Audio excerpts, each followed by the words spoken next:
It is 7 o'clock. Yep, 7 o'clock. Daylight savings is over.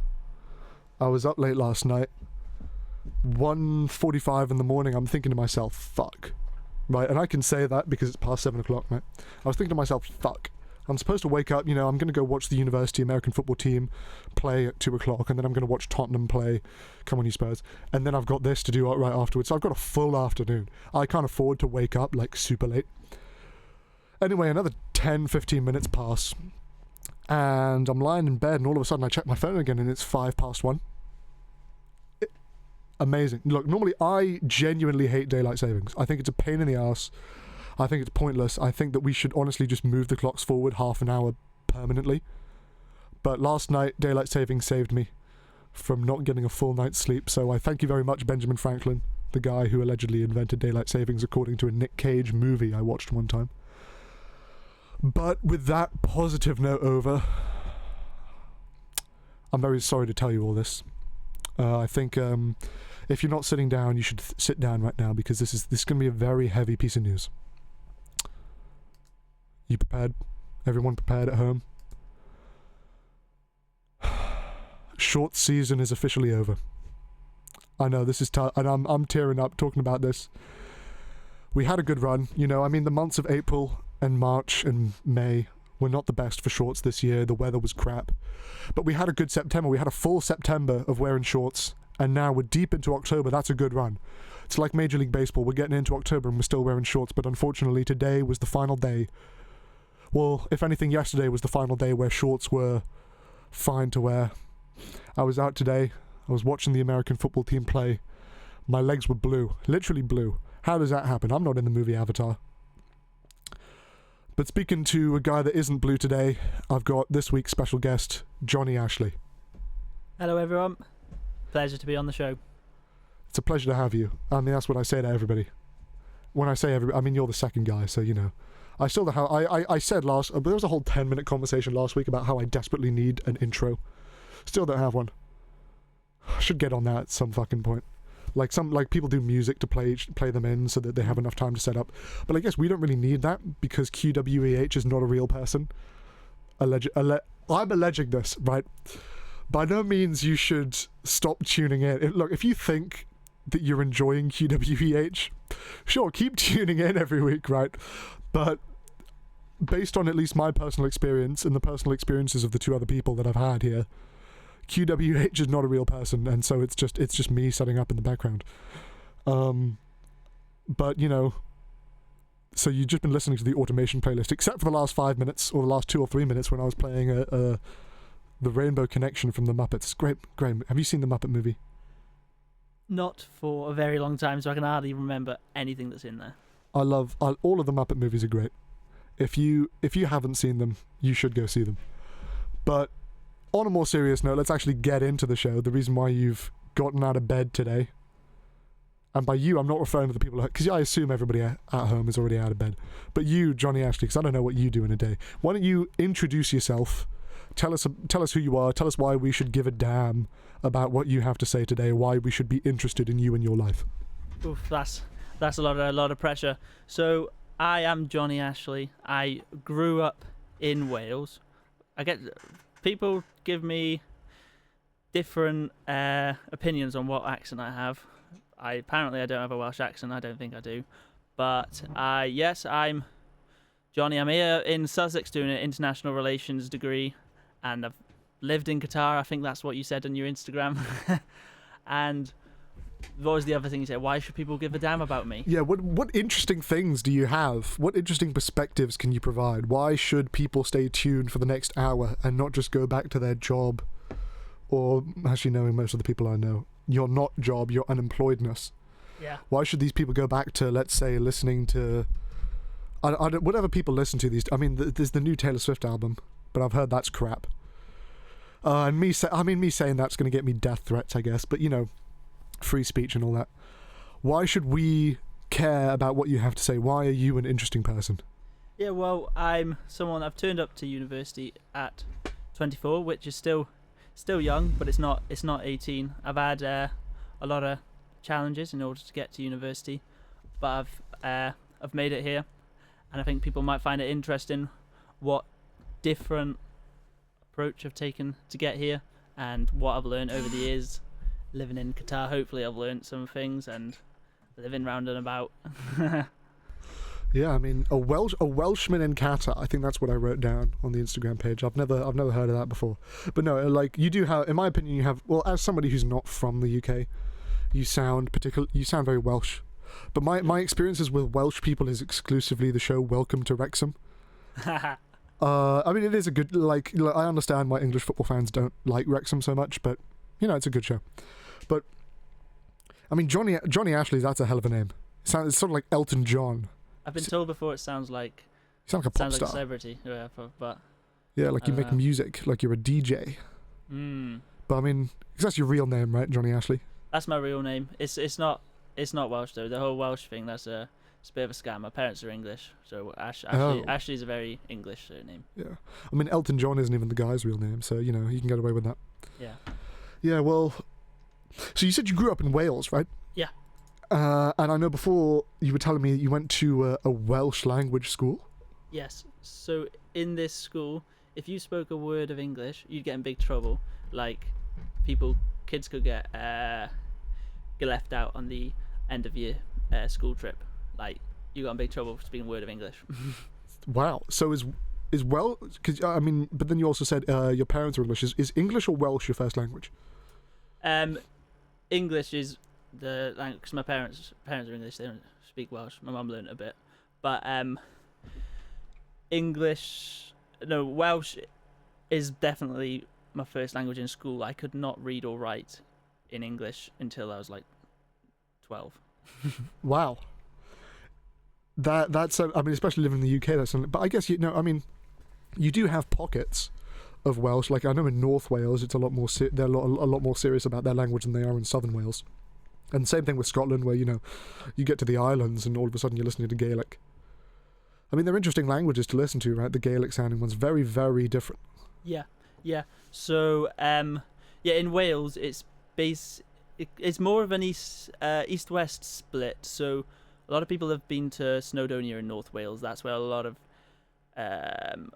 Welsh speakers are. But I'm kind of southwest Wales, and there's also a lot of Welsh speakers there, and it's kind of one of the most ancient communities in all of Britain. The original Britons are the Celts,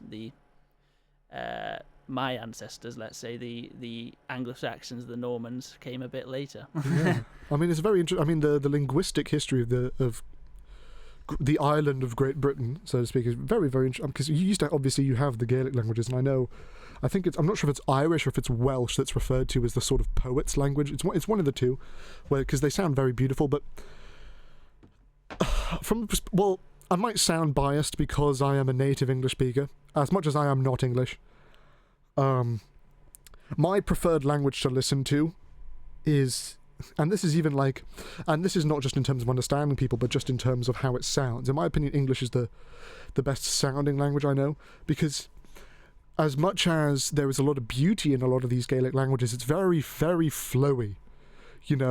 It sort of lacks the seriousness that a lot of other languages have. I think English is probably the best one that strikes that balance between serious and the sort of romanticized, flowy stuff that you get.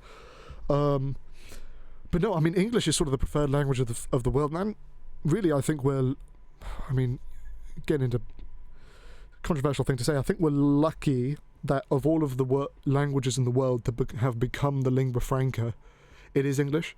Because I remember I was listening to a YouTube interview with this from the 80s or the 70s or something with this Spanish language poet. He was either Spanish or he's from Latin America, right? And he was talking about how when he was a young poet or writer, or he writes stuff, right? When he was young and starting his career, he would only write in Spanish. Then as he got older, he'd realized that he could actually get a lot more out of his texts if he wrote in English. And the point that he made was, because the English language has gone over much more, well, at least compared to the other European languages, it's gone over some of the most extreme evolutions of any of the languages in the world. Because originally it's a Germanic language, but I think these days a minority of the words in English are Germanic. Yeah, so roughly a quarter of the words in the English language are of Germanic origin. Then you have roughly 30%, which are of French origin, and then another 30% of Latin origin. Right, and because you have this, you end up with two separate registers of words. You know, you can describe the same thing in two separate ways. You can write the same thing, right? You can just be describing the same thing, but one change of word, which officially has no different meaning, you can get something completely different. And the example that he gave was, let's say you're writing a story about something supernatural, right? Something to do with a haunted house. If you wrote the word ghost, that invokes a certain emotional reaction. I mean, what are you getting out of the word ghost? I suppose you think a bit haunted, a bit spooky. Yeah, you're getting more into horror territory with that. But if because that's a Germanic language word, right? But if you use a word like spirit, which is effectively the exact same meaning, but that's of Latin origin, of French origin. Spirit, it feels like you're not reading a horror novel, but you're reading more of a fantasy novel. This could be a positive force, right? The same word, the same entity, but two different words with the same meaning can take you in two completely different directions. I mean, do you get any of that with Welsh? Yeah, well, you're right in saying Welsh is more poetic, which I'm happy to hear a perspective of someone backing up English, because you only ever hear negative. It's a bit harder to people talking about how it's harder to express yourself in English compared to these languages with much more fluffy words. Yeah. But no, I don't. Maybe there'll be some Welsh listeners who will disagree with me, but can't think of any examples. But do you know, you were talking about the different origins of English. Do you know? Can you guess what I think is the only Welsh word in the English language? Oh, given what I know about the history of the British Isles, okay, I can say the very stereotypical joking answer, which would be the word sheep. Yeah, it's sheep. No, it's not sheep. But it would have to be something very, very old. Something to do with livestock or farming? It's an animal, but I'd be very surprised if anyone farms this animal. It's not an animal that's in the UK. Yeah, no, then I have no idea. What is this word? Well, again, if there's Welsh listeners, they might be able to list a lot more, but penguin. Pen means head in Welsh, and gwyn means white. I love penguins. Penguin's definitely a contender for my favourite animal of all time. So this is news to me. And every time I see a penguin now, I'm going to think of Welsh people. And good luck farming penguins. Yeah, I mean, is there anything productive that you can get out of a penguin? I don't think so. Might be tasty. I've had puffin before. Why would you eat a puffin? Look, different cultures have their own delicacies, right? I know, well, it's illegal to hunt puffin, according to the UN, but Iceland has an exemption. Well, at least I don't know if they officially have an exemption, but according to Iceland is the only country in the world where it's legal to hunt penguin. Really? So if you go to Iceland, it's one of the local delicacies, but it's not really a common thing to eat because, I mean, puffins they're fucking tiny, right? Small animals, difficult to hunt. So it's very unproductive to try and have puffin be a staple meat. Have you seen live ones? No. They because they live on islands. Yeah, I was supposed when I was in Iceland, and I had a tour booked to go whale watching, and also puffin watching, but due to weather conditions, I was unable to do that. But no, I mean I saw a lot of other stuff in Iceland. It's a lovely country. Would love to go. But puffins, there's an island in Wales been to with them on, and they have no fear of humans. They'll just walk right in front of you. Really? Brilliant. I didn't know they would get puffins that far. Well, I say that far. I mean, they're probably in the southern hemisphere, but like within the bounds of Europe, I wouldn't have imagined that you'd get puffins that far south. We've got them on islands in the UK. Yeah, but I never. No, well, I guess I don't really know anything about puffins. So, But no, I mean, when you say that they should go up to people, that reminds me of in Australia. Have you heard of the quokka? No. It's this animal, very, very small animal, very lovely. It's like maybe 30, 40 centimeters tall on average. Tiny animal, right? Spelled Quokka for those of you at home that want to Google these things.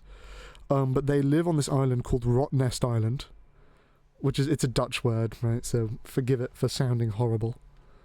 I don't like the Dutch language very much. You hear the saliva in people's mouth a lot. But yeah, so it's this island, Rottnest Island, and because the only animals on the island are the quokkas, and the birds that come from mainland Australia, the quokkas have evolved to where they have no survival instincts. They've had no natural predators, so there is no need for them to actually, there's no need for these animals to run away from anything. So if you're there on the island, I think they might be nocturnal. So like normally during the day they're just like really sleepy. But if you happen to be on the island while they are awake, they just go up to you. They give you a hug. What's the one that went extinct? Is it dodos? Yeah, the dodos were from Mauritius. Because Mauritius, it's the same thing with a lot of the islands off the coast of Africa. Because African cultures didn't have the same history of seafaring as other areas of the world. So places like Mauritius, or even like Sao Tome and Principe, which is really, really close to the African mainland, it was uninhabited. And you know Madagascar, right? Yeah. The island, not the movie. But Madagascar, southern area of Africa, very, very close to the mainland, but the first human inhabitants of Madagascar were not Africans. They came all the way from Taiwan. Are any of people that look like that still there? No, they're mostly dead. Or just mixed in with the local African groups. But when I say they came from Taiwan, they don't look Chinese. Because at the time, prior to the arrival of Europeans, actually, Taiwan was also not inhabited by Chinese people. It was mostly, I think, Melanesian group. So the people of Taiwan the indigenous people of Taiwan are ethnically much closer to those of Samoa and Fiji, and of the indigenous people of Madagascar, than they are to China. And the same thing with Madagascar and Africa. That's a brilliant fact. The indigenous people of Taiwan and Madagascar are related. Yeah, it's surreal considering how close both of those islands are to their continental mainlands, and also just how far apart they are. But you can also actually see that when you look at a map of the population density of Madagascar. The vast majority of settlements are on the east coast, facing the Indian Ocean. And that's an ancient thing. Ancient thing, because that's where the people who came from Oceania settled. That's fascinating. They just the boat landed, and they were just like, okay, this is where we're at. Same thing with Taiwan, or less so with Taiwan now, because I think it's changed over time, because the western side of the island is it's more suitable for agriculture, so a lot of people move there. But the original settlements were down the east coast, again facing Oceania. And now those people of Madagascar are joining in with the Gen Z coups. Yeah, Nepal elected their prime minister over Discord or something, right? Yeah, they did. That's the world we live in now. As much as I'm in favour of self-governance, if you're electing your government over Discord, man, what are you doing? Maybe I've grown up in a time in which Discord has become more and more cringe, and the stereotypes of when I think of electing your prime minister via Discord, my mind gets beamed to fucking the meme of a Discord moderator. Oh. Yeah, which is not ideal for any government. But anyway, as we're talking about groups that have ended up in weird places, like the people of Madagascar and Taiwan being connected, see how good I am at that segue. Fuck. That was spot on. That's incredible, right? But speaking of people who've ended up in faraway lands from their native country, how the hell did you end up in Qatar? Yep, so my dad, obviously, as you imagine, it's my dad's job. He does very, very random work. He, growing up, he to be fair to him, we didn't have loads of money. We parents was working very low wage jobs. They were on low wage benefits, and then my dad just started his own company. He's very small. He does, because he used to be an outdoor pursuits instructor. He's good at working with people, and part of usually outdoor instructors will take school kids rock climbing and stuff. But one part of being an outdoor instructor is taking businesses to do team builds and stuff, and he went into that and started doing that in random countries. So he managed to start working with BG in Kazakhstan. So when I was and then he got work in Egypt, and then he got work in Qatar. So when I was younger, he was just going to random countries doing this, and eventually he got a lot of work in Qatar, because unlike Dubai, where you can just set up a business very easily and there's mad competition, in Qatar it's pretty bureaucratic to set up a business. So if you are someone who sets up a business there, you got to make sure you do it right. Well, no, there's just not loads of competition. Oh. Compared to Dubai, you set up, if you've got a good business, somebody else can very easily. That's how but Dubai's not just rich off oil. Abu Dhabi's got oil, but Abu Dhabi's the oil one. But Dubai, because you can set up business in 5 minutes, whereas Qatar is a bit more awkward. They're oil and gas dependent. They don't need people setting up business. But he used to run these mental adventure races in the desert. So all people from almost the entirety of Maersk Oil. Sorry, it's an oil company, but would do these crazy desert challenges, and that was his thing. Oh. So eventually he got so much work that we moved out there as a family, and which was a bizarre transition from, a very rough South Wales. These South Wales. I love South Wales, but obviously, South Wales has been through a lot since the coal mines have closed, and South Wales is very deprived. It'd be lovely to see South Wales discover something else beyond, so they can have a bit more, so people can have jobs. But going from, some of the roughest schools that Britain can provide to an international school in Qatar, where suddenly kids in year 9 were talking about careers. I was like, what the heck is this? Yeah. Yeah, I mean, it sounds like a hell of a jump, but not just culturally as well, in terms of, culturally both in the sense of you going from a more economically deprived area to a sort of business hub, but also, Wales to Qatar, that's going to be a hell of a jump. And also in terms of, the environment. Isn't South Wales known as very green, in Australia, there's a province called New South Wales, because it's meant to be a very beautiful area. How is that in Qatar's a desert, right? Yeah. So obviously that took an adjustment, because I grew up making the most of the outdoors in Wales. My dad his job was to be an outdoor instructor. So he'd take us rock climbing, caving, kayaking, and then go to somewhere where it is a flat desert. There's not even, at least some desert mountains would be nice, but no, it's flat, about as arid as it gets. You go into the desert, there's hardly any plants. And then Doha is just sand and concrete. And it's a metropolis. Obviously, it took adjusting to, but I think wherever you can go, you can make the most of it. I loved skateboarding, so and riding my bike, and I met people through that. So I just traded the Welsh mountains for urban environment, going skateboarding. Yeah, I think I'm very lucky to have grown up in Hong Kong, where you've got one of the densest urban environments in the world, right? You've got what was called an urban jungle, and then right next door, because Hong Kong as a territory is 70% green.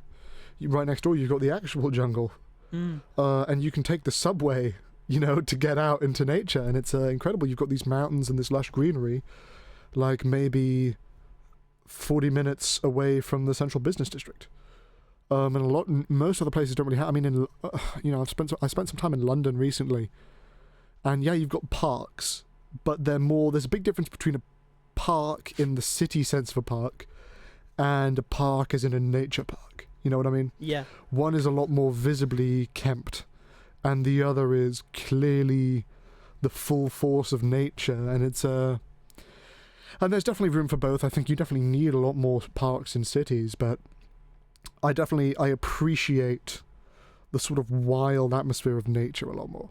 You know, as great as the deer in Richmond Park are.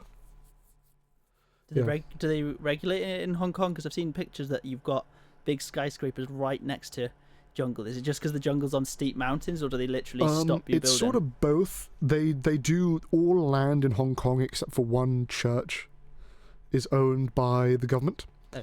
So you have to get government permission in order to build anything. And then even then, a lot of people just aren't applying for any permission to build in certain places.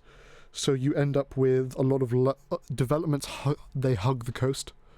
Firstly, so that you can get the benefits of having coastal property, right? But also because that's where there aren't going to be mountains anymore.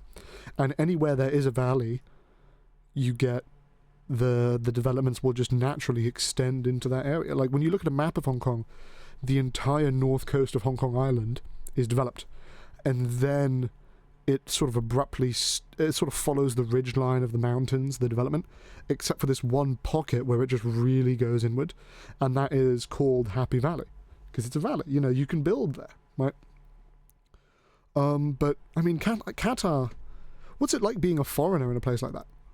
So, as a foreigner in Qatar, you are the majority. As far as I'm aware, I think it was the most international country in the world until quite recently. I think Dubai now is, but UAE.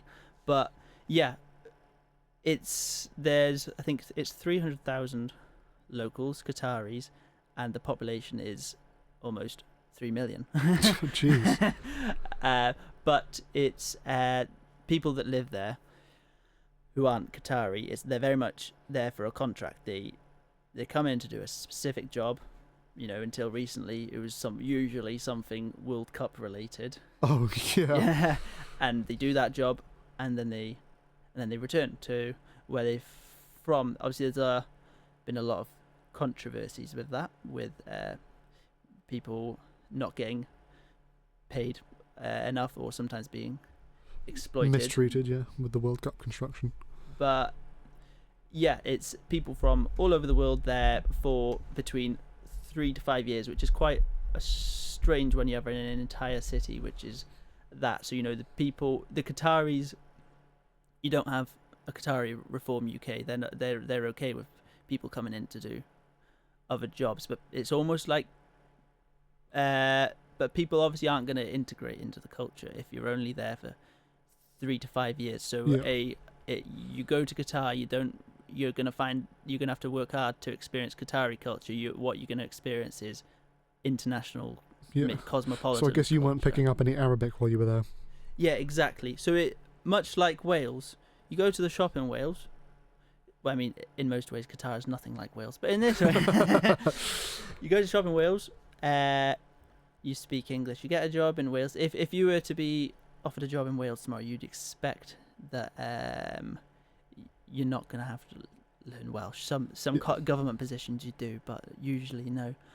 But yeah, in Qatar, if you are to ever get a job there and you move there, there's going to be nothing that's going to force you to learn Arabic. But I think you should, and I've started learning Arabic only now because I moved there as a teenager. Especially if you're there for business, I guess.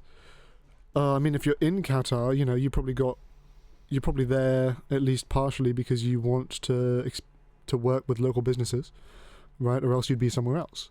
So I guess learn as much as probably any Qatari that wants to be doing business with foreigners is probably picking up English. It's probably a good thing to do to, you know, learn the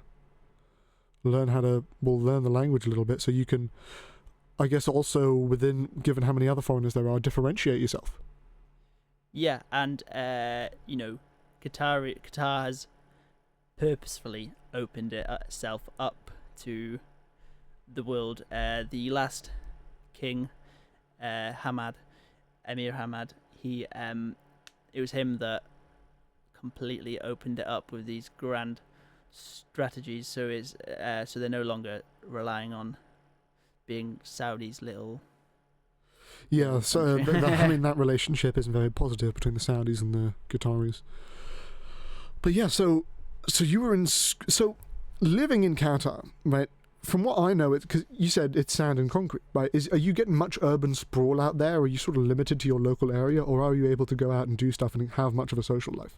You're able to have a social life. The rules of rules of demand and supply don't really apply in Qatar. So like, they just build crazy things, whether it's gonna make them money or not. And there's cool places to go out. They want the biggest, fanciest parks, the biggest, coolest places where you can go and hang out, spend time. They just build big, bizarre things, which if from environmental perspective, I think it's got a pretty huge carbon footprint, but Oh yeah. well, I think the oil and gas companies invented the term carbon footprint, but oh well. Yeah, I mean, most countries outside of the West don't really care that much about that. But so you said you're coming into university a lot later than most people would, based on age, right? So what have you, between finishing school in Qatar and starting your degree, what have you been up to? What have you been spending your days doing? Yeah, excellent question. So I really had a hard time in school. It felt like no matter how hard I tried, I wasn't doing well. So obviously they tried to diagnose me with different things, like what's wrong with you. And didn't want anything to do with education. If you spoke to me while I was at school and told me that one day I would be in university, I'd be horrified. But yeah, what I've done is, what would have been my second year of A levels. I don't know what education system you're doing in Hong Kong. Were you doing British? I did. Well, they did. Were you doing IB? I went to an international school, so I did IB, but a lot of people do A levels. But IB is more between the two systems. IB is the more popular one. So yeah, I did IB. Anybody listening that has done IB is understanding why I'm saying it in that particular way. It's not the most fun experience, but I guess it prepares you for uni. Yeah, if anything, university is a bit of a ramp down from IB. But yeah, you said, so what happened in your second year of A levels? Yeah, so while most people would be doing A levels, which I think it's now law to be doing something, I was working for my dad. I begged my parents to be allowed when I got to 16 to be allowed to just move back to the UK, live with a friend, and do a BTEC to become an electrician. And they told me I wasn't mature enough to leave home at 16 because I wasn't. Fair enough. And moved to a different country. So I worked for my dad for a year and was the worst worker ever. I wouldn't really turn up or anything. But then a year later, they let me come back to do do you know BTECs?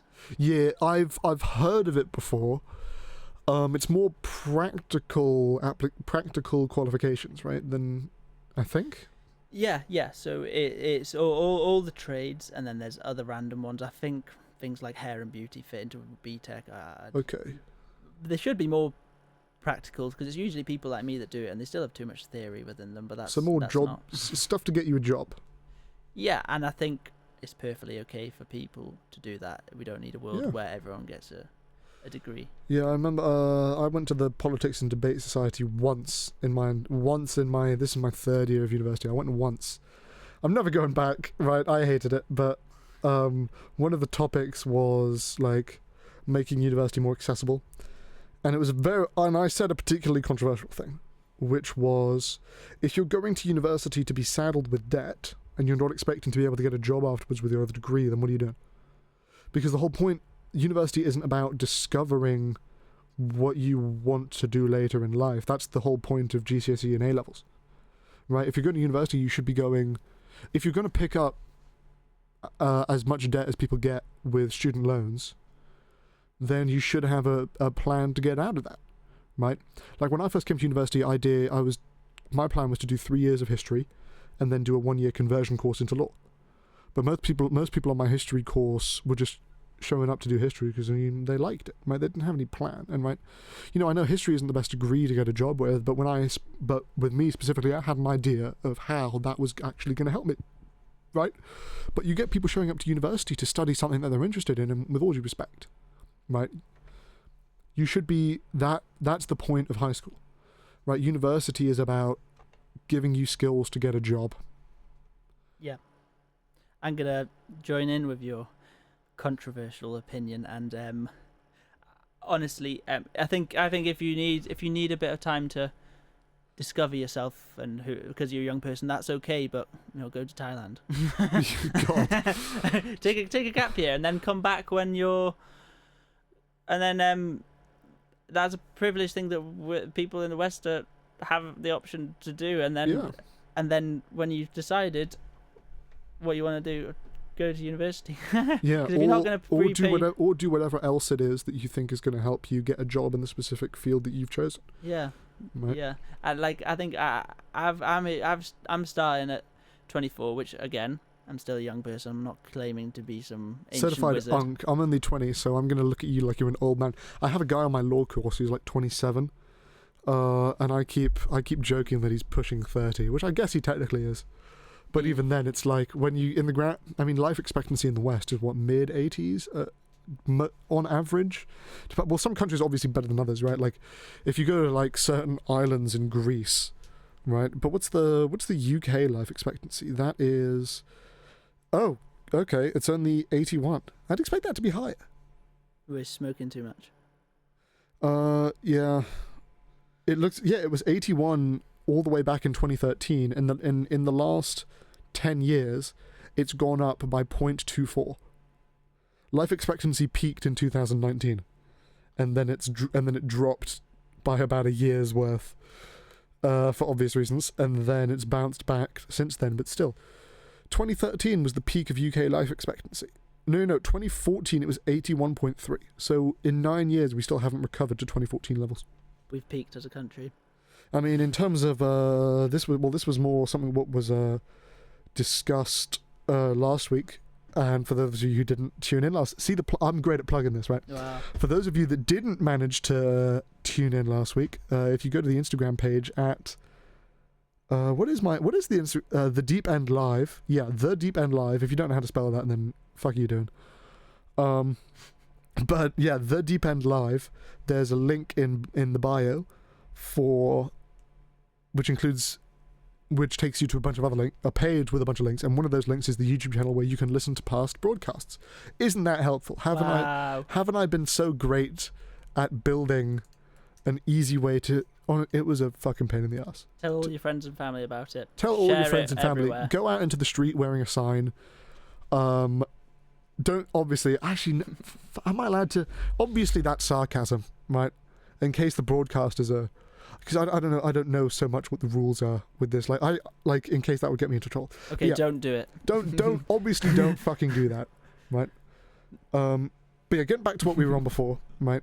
Also, for those of you who are interested, UK GDP per capita right now is 52,000, which has only just overtaken what it was in 2007. If you just Googled that, does it show you a graph? It shows me a graph, and in 2007 it was 50k, and now it's 52k. So over the last 19 years, you've gained about $2,000 a year in average income. What about inflation adjusted? God, we don't even want to get into that. That would just be depressing. But yeah, so yeah, back to what we were talking about. You came back to the UK. What did you do? Yeah, so my parents were like, Johnny, you're too immature to move back. But then after a year, I was asking again, and they let me. And this time I changed my mind. I wasn't going to do an electrician BTEC. I was going to do an outdoor pursuits BTEC, which to go into what my dad had previously been doing. And for anyone who's considering this BTEC, don't do it. You can get a job as an outdoor instructor without it. People even there's even a degree as to be an outdoor shoots instructor, and you're in no better position than somebody without the degree, without the BTEC, because to get the job you need real training, which they'll give you. An outdoor centre will give you with no experience. Wow. Yeah, I mean, there's a big problem in the West these days with what's it called? Qualification inflation, where people just bulking. I mean, I'm guilty of this, right? Yeah. And by no means am I saying that I'm going to stop doing this. I'm just putting whatever the fuck I think is going to get me a job on my CV, right? You know, but yeah, I mean, people are getting degrees that they don't need for jobs. I mean, how many, like, there's the joke right now about computer science degrees getting you a job at Starbucks.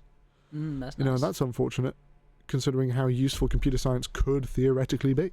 Unless you really, really want to work in Starbucks, obviously, getting a computer science degree is the only route. Obviously the only route to go into Starbucks. I don't. Is there a BTEC in coffee making? Probably. I don't know. Probably. Yeah. There might even be a degree in it somewhere. Yeah, but yeah. So you come back. You get a job in what? Yeah, so I came back and I started the degree, I started the BTEC, and I did it for about 2 months before having that realization that it's pointless and that I can just literally get the job. And it was, so no, I did between September and Christmas in the BTEC in my hometown, and I had that realization, and there was a job that I could get all the way in September, and it was Christmas, so I had a long time. So in that time I was full time in McDonald's. So I just convinced my parents to move back to the UK, and then a few months later I'm full time in McDonald's, and I was loving it. I had such a hard time. you were loving it. I had such a hard time in education. I'd been failing at everything, and then this was my first job, and I'd just given simple tasks, and I can do it, and I get a wage, and I'm working with this decent people, just doing a 7-3 shift every day, and then I'd go on my mountain bike after 3 o'clock. So did you not catch the pun that you made? Oh, so you said I'm you said slow, you I'm were slow. you said you were loving it. Oh my gosh, I did that and I didn't catch it. Yeah, I was loving it. Yeah. Do. Oh, fuck's sake! I'm not getting paid by McDonald's. This not McDonald's advertisement. So you end up with doing this outdoor stuff, right? Yeah. So how, after all the struggles you've had with education, Yes. right, and then practically begging to not have to do it anymore, Yes. and spending multiple years of doing everything to avoid it, how have you ended up here? Okay. Yeah. Excellent question, Flippin' heck. Well, I go and be an outdoor instructor. I moved to Scotland. Accommodations provided with the job. I'm living the dream, and you know, I'm getting paid to go out and do things like rock climbing and mountain biking, which I love, and I'm like, yeah, you know, textbooks. But you know, as like a lot of people in your free time, you research stupid random things. I'm sure you do that. You get into rabbit holes. Yeah. But I realized, you know, I hadn't been able to apply myself academically, but I was fascinated in academic stuff and spending a lot of time looking into political things. I'm sure you did if you lived in Hong Kong, and if you ended up over here interested in international politics. You've already been talking about Madagascar and Taiwan, so you're interested in the world. There is no such thing as Taiwan. I was clearly just referring to the island, glory to the CCP. Well, isn't it officially called the Republic of China, and China's called the People's Republic of China? It's the rebel province. You're gonna get me arrested when I go home for Christmas. No, I'm fine because I live in Hong Kong. She's listening in. He is. He's one of our many listeners. He's one of our tens of millions of listeners on the show. Xi Jinping, avid listener. Making sure you're behaving. But so were you saying something else? Yeah. So you were going down rabbit holes about education. Yeah. No. I just find that I enjoy learning. My problem had just been my way of learning. I hadn't been able to get information from my head onto paper. I struggle with writing things. So then when COVID hits, and now doing a job where you're taking people into the outdoors, you know, that's quite close contact, that's off the table, and accommodation is linked with my job. And you know, I have my job 1 week, my boss tells me on Thursday that you got to leave by Saturday. So that's So you were told on a Thursday that you have to leave by Saturday. yeah, and had to go on Saturday. My brother came and collected me, and we're because they were worried about COVID, COVID kicking in and lockdown. And remember, this is pre-COVID, so everyone was worried about what is it gonna be. And Yeah. so my brother and I, while we're driving from Scotland to Wales, my brother lived in the UK at that time. We hear in the news, Bojo's telling us all, COVID lockdown has begun. So then, yeah, sorry, that's not answering the question. I've not finished. Then I'm in Wales, work at Morrison's, and decide I'm going to move on from the outdoor industry. It's a big question mark as to whether the outdoor industry is going to survive, whether I'll ever have a job again after lockdown, whether it can survive lockdown, or whether the centre I was going to work for almost went bankrupt. Wow. And I, in lockdown, decided to start A-levels. I thought we're going to give it a go without the classroom setting, which had always not worked for me, and I can learn in my own way. And I think it would have been much better if I hadn't started A-levels and I'd just done an access course which started. But I thought I didn't know what I was doing. I self-taught A-levels, apart from just essays once a week I'd give to a tutor to mark. Apart from that, I was self-learning A-levels, which I did not know what I was throwing in myself into. That was a lot harder than doing a degree. Yeah. So now you're doing international relations, you said? I'm doing it, indeed. I'm doing a foundation year first. Okay. Yeah, I mean, foundation years, I've heard that they're not to disrespect people who do those. You're but allowed to say it. They're just really, really easy from what I've heard. Yeah, so if I was 18 and I was here, I would have discovered that I can get away with not doing much. But because I actually want to get a decent degree and I want to make the most of what they're teaching me, I put a lot of time into it. But Yeah. you could do very little. It's a good attitude to have. I know other people who do foundation years and they went to Prism like every week. Prism is a nightclub in Brighton. They just went to Prism every week, and then, well, multiple times a week they were going into town to just go clubbing. And it's like they're here for a degree and they're getting a useless degree, right? So what are you doing in your life? You're going to graduate tens of thousands of pounds in debt. Send them to a Brick Lane BTEC as a punishment. It's not, but I mean, it's an honourable job. Hell of a lot more honourable than what a lot of people do these days with their university degrees. My mates that done trades, started when they're 16. Now they're on very good money. Oh yeah, I mean, it's a thing. I think in America, I'm not sure about the UK because people just don't get paid over here. But in America, you can get, if you are an elevator installer, right? You're a guy who installs elevators. The median salary after maybe 5 to 10 years is $150,000 a year. Wow. Installing elevators. I mean, if you live in Southeast England and you got a trade, you can charge people a lot of money. Things aren't cheap around here. Yeah. And you're actually doing something that I mean, there are a hell of a lot of jobs out there. Like how many people do we have working in human resources departments? Don't know. Lots. I don't know.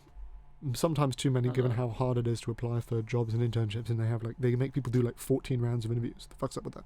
Do you think we're going to move on from being a service economy and then our degrees are going to be useless? I don't know what there is past service economy. What? I don't know because what we've Alright. seen is we went society has gone from agricultural Yeah. to manufacturing to services, right? So progressively less labor intensive, right? What is there after service industry that isn't just sitting in one of those tanks from the Matrix and being used as a human battery? Yeah. I know Elon Musk and rakes it in, and billionaires rake it in, while the rest of us, I don't know, they'll ship us off. Yeah. Well, isn't that already somewhat the case with certain industries? But yeah, so This week I've been slightly more prepared. I've got my laptop in front of me with some questions to ask you, right? Wow. Because on the last one, the guy I was interviewing was the one with the laptop, and that didn't work because I'm supposed to be asking him fucking questions, right? Was he asking you questions? No, I was asking him questions, but he was the one with the info in front of him on the stuff that we were going to talk about. But no, it was a great episode, and from what I heard, people liked it. But so, one thing we haven't gotten into, Yes. which is your faith, your religion, right? So you are I'm a Hindu. You're a No, I am a Christian. You're a Christian. What denominations they call it? They call it denominations. Yes, Christianity. I'm not here to evangelize. I'm gonna be honest. It's messy. There's a lot of different denominations. And that question is confusing because I got baptized in quite recently, in Qatar. In a Filipino church in Qatar. Oh, I love the Filipinos. The Filipinos are great. Oh, mate, they're the best. Love them. I don't want to be patronising, of course, but oh no, it's not patronising. I think they're fantastic people, very lovely. Never met a Filipino I didn't like. Yeah, they're always just fantastic. They're so kind. You know, in Hong Kong, the majority of domestic helpers are Filipino, and the sort of, I'm not sure if it's tradition or if it's just the law, but you have the sort of designated day off is a Sunday, and so if you go to certain parts of town, you get all of the Filipinos meeting up and they're having picnics. And it's lovely, and they're doing karaoke and everything. It's just lovely. They love karaoke. a lot of oh, they love their. I mean, it's the national. It's pretty much the national sport back in the Philippines. You get video. I've seen so many videos of some Filipino dude perfectly singing some Celine Dion, and nobody is giving him any reaction at all because that's just the standard. Yes, it's great until they say, okay, your turn. No, I'm just here. I don't need. No, but anyway, yeah, the Filipinos, incredible people. You know, from what they've told me, sometimes in lots of parts of the world, as you're saying, they're service workers in Hong Kong. They get exploited in lots of parts of the world. I think maybe it happens. In Hong Kong, there's a big problem with where a lot of people who have helpers don't treat them well. You know, you get stuff where like they make them sleep on top of cupboards, or you know they're living in a shoebox, or like they're just generally verbally or psychologically abusive, and I think that's not right. Yeah, and same in Qatar. There's something about Filipino culture which is very, just very kind, very giving. Then people have exploited that, and there's been plenty of cases in Qatar where they've been treated awfully. But yeah, anyway, you asked about denominations. That's where I got baptized, and you're about to get a bit of info that I haven't told many people. But recently, on my journey with Christianity, I'm attending a kind of Eastern Orthodox church. Oh, dude, as somebody who's spent a lot of time in formerly Russian or generally Slavic territories, the most beautiful cathedrals are normally the Eastern Orthodox ones. They're sort of the tier. The best looking ones are the Orthodox ones. Then you have the Catholic ones. Well, depends on which area, like you get the Catholic ones in. But then probably the worst looking ones. And this is as somebody who's not religious at all. I'm judging these. I don't even know what I don't give a damn, respectfully, about what the local preacher is talking about. I like to look at nice buildings. You know, unfortunately these days the buildings we get are shit, and I hate modernist architecture so much. But yeah, recently I was in the Balkans, in Serbia. Dude, the Orthodox churches they're so ornate, they've got so much detail to them, and I feel like we've lost a lot of these crafts, you know, in the name of bullshit, brutalist and modern. I swear to God, every time I see an area, I get that it's cheap, and so in a lot of places it's the only thing you can build, but in places where they have the money to build better looking things, when I see an area that's all brutalist or that's all modernist, it's just sad. You're in one. Yeah, fuck. Honestly, I mean, to be fair, but at least the university campus is largely brick instead of concrete. Yeah, and the trees between the bits of the trees definitely help. Yeah. But this is one of the best. I think this is one of my favourite bits of Brutalist I've seen here. I think it's Brutalist, is it? Or I think don't know. it's officially Brutalist. It's listed apparently. Is it? Yeah, apparently it's grade 2 listed because it's some famous architect. Oh, I mean, no, I mean the buildings aren't even that nice. So, but look, like in general, the buildings on the university campus are for me they're tolerable. They get the job done. You know, you're there for university. You know, I've seen university, but more historical universities like Oxford or Cambridge. You know, they look nice. Yeah. But it could be worse. Much for historical. Could be worse. You could be in some fucking concrete Soviet block.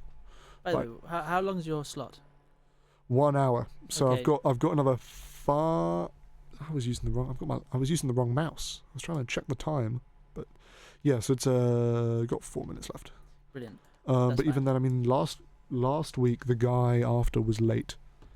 But even then, it's like I like to finish like at about 59, 55, because last week we started about 2 to 5 minutes before my official time slot, and we ended about 2 or 3 minutes late. So I had to download 3 recordings because they're on the I don't know, the database that they provide to people who have shows. They do the recordings are automatically done by the hour. So I had to download the one for 7 p.m. and I had to download the ones for 6 and 8 and then find some way to combine it, because I used to have a video editing software because I used to make videos, not very good ones at all. And I used to do live streaming a little bit, but that's a story for another time. We'll go and dig that out. God no, absolutely fucking not. But yeah, I had to like merge 3 recordings together and then fucking add the image onto it. And then I added the image, and then it wasn't the right type of added image, so it was more like music. It counted as music with thumbnail as a file rather than as a video. So I couldn't upload it to YouTube, which was a fucking pain, and I had to go back and do it again I had to download fucking, what's it called? I had to download this software called CapCut. And yeah, it was just a fucking pain in the ass to merge those 3 audio files together. So on this one, we're going to finish before the actual hour mark, so that tomorrow I have less fucking work to do, right? But when we've got 2 minutes left.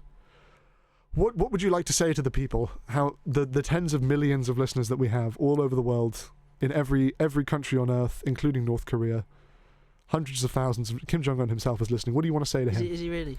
No. Oh, okay. We do have every single other world leader though. Yeah, what do I want to say? Wales is the greatest country in the world. Seriously? Okay, so I apologise. No. Yeah. I'm just saying. I mean, come on. I'm joking. You're not even the most important. Thankfully, you're not the least important country within the UK. Yeah. What would you like me to? Would you like me to summarise myself, or would you like to summarise? Say whatever the hell you want. You've got about 1 minute and 30 seconds left to talk. What do you want? You can say anything, as long as it's not the certain specific words that certain people I'm not allowed to mention have prevented me from saying. Yeah. Well, basically, if you did terribly in school, it can have an everlasting. It can make you feel like you're going to do terrible at everything forever. I think just from being a child, you can just feel that you're forever a failure, and that's not true. You can. That was a very depressing 2 sentences, but thankfully you salvaged that by saying that's not true at the end. No, but there's a lot of people that struggle in school and forever feel a failure. But I just want to encourage people that go for it. If you feel, go to university or go get that job you want to get, do it. Follow your dreams. Follow your dreams. We're going to end on that note. Unless your dreams are like really evil. Don't do that. Do that if you want. Don't, please. Kim Jong-un. I'm not going to be held responsible for crimes. Unless I've committed them, which I haven't. Well, Kim Jong-un did. He if he's listening, he's well done for following your dreams. Fucking hell. What no, Kim Jong-un's dreams aren't being world leader. They're more being eating cheese and skiing. Yeah. Because he grew up in... Yeah, apparently he eats Russia. a lot of cheese because he grew up in Switzerland. In Switzerland? Yeah. He speaks German, but he speaks Swiss German. And apparently he was a major shit talker when playing basketball. But anyway, that's the end of our hour-long slot, so goodbye. See you, everyone.